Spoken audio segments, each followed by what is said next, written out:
është mjeti me 2 rrota që më së shumti shihet në kryeqytet.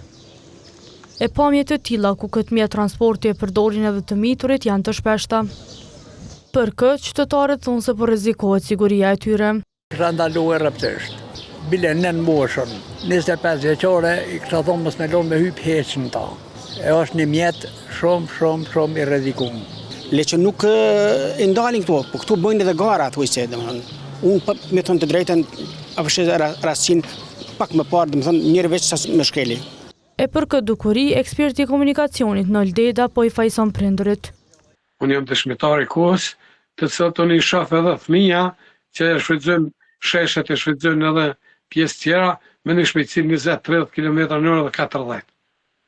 Aty është fajt të prindit, për shkak se prindit momentin që ata ja dhojnë edhe trotonetën edhe ato gjona tjera të cilët e shfrytëzojnë energjinë elektrike për lëvizje, ato zhvillojnë shpejtësinë të jashtëzakonisht të madhe. Deda thotë se për përdorimin e trotinetëve elektrik ka rregulla, por se ato nuk po respektohen.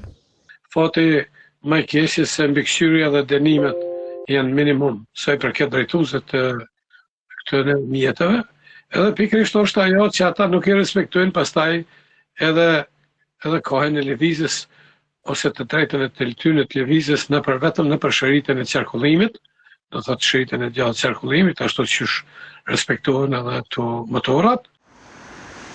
Ndërsa nga policia e Kosovës në një përgjigje për TV1 thonë se për një vit e gjysmë u shënuan 17 aksidente me fatalitet ku përfshin mjetet të transportit me 2 rrota.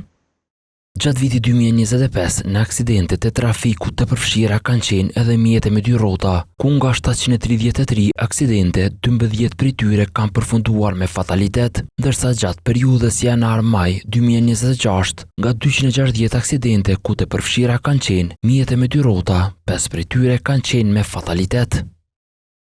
Nga policia e Kosovës thonë se kanë shqiptuar vazhdimisht gjoba dhe për ngacësit e mjeteve me 2 rrota, si dhe është bërë konfiskimi i tyre.